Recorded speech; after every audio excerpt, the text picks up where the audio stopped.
2024 के विधानसभा के चुनावी रण से पहले हरियाणा के कृषि मंत्री कंवरपाल गुर्जर के नेतृत्व में जगाधरी विधानसभा में भाजपा और मजबूत होकर उभर रही है। भाजपा के जनहित में नीतियों से प्रभावित होकर जगाधरी विधानसभा के गांव जयरामपुर याकूबपुर में एससी समाज के लोग बड़ी संख्या में भाजपा में शामिल हुए।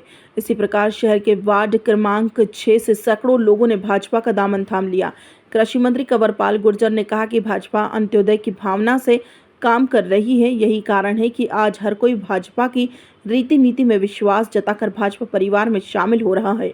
वहीं उन्होंने इस दौरान मीडिया से बात करते हुए कांग्रेस पर भी जमकर निशाना साधा। कहा, कृषि मंत्री ने कांग्रेस ने लोकसभा चुनाव में झूठ बोलकर जनता को बहकाने का काम किया, लेकिन जनता को इनकी सच्चाई समझ आ चुकी है और जनता के सहयोग और समर्थन में तीसरी बार प्रदेश में भाजपा बहुमत से सरकार बनाएगी। खबर सूत्र के लिए यमुनानगर से राजीव मेहता की रिपोर्ट।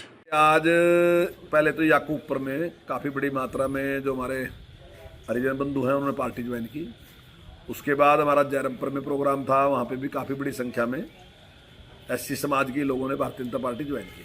और अभी यहाँ पे फेरूवाड़ा गाँव है, वहाँ पे बड़ी संख्या में जो नौजवान हैं उन्होंने भारतीय जनता पार्टी ज्वाइन की। तो मैं समझता हूँ कि जिस प्रकार से झूठ पकाने का काम, संविधान के बारे में जिस प्रकार की इन्होंने एक गलतफहमी पैदा करने का कोशिश की, और पिछले चुनाव में जैसे मंदिर वाली बात फैला के इन्होंने गलतफहमी पैदा करने की कोशिश की, उससे पहले भी इन्होंने जिस प्रकार की गलतफहमियां पैदा करने की कोशिश की कि बटन कोई भी दबाओ कमल के फूल का ही दबेगा, तो ये हर बार जनता को गुमराह करने का प्रयास करते हैं। तो मैं समझता हूँ धीरे धीरे जनता इस बात को समझ रही और आने वाले चुनाव में निश्चित तौर से उसका जवाब देगी।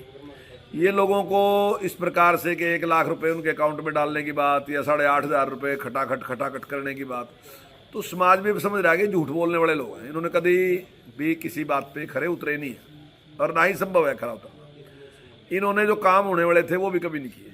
इन्होंने पहले वोट ली कि हम 24 घंटे बिजली देंगे, लेकिन दे नहीं सके। लेकिन आज हमारी सरकार में 24 घंटे बिजली दी जा रही। ऐसे ही और भी फैसिलिटी, चाहे आयुष्मान की फैसिलिटी है, चाहे गरीब को लोन देने की है, चाहे दयालु योजना है, चाहे हैप्पी योजना है, तो वो सारी की सारी योजनाएं जो है गरीब वर्ग के लिए हैं, जिसमें गरीब वर्ग को बहुत लाभ उस पर हो रहा।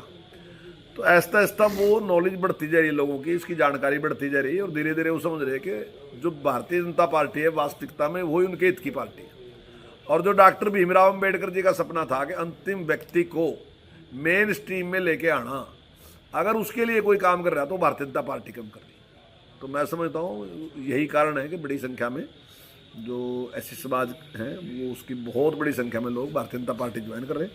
और आने वाले जो चुनाव है निश्चित तौर से भारतीय जनता बहुत बड़े मार्जिन से, इन सब के आशीर्वाद से बहुत बड़े मार्जिन से चुनाव जीतेगी।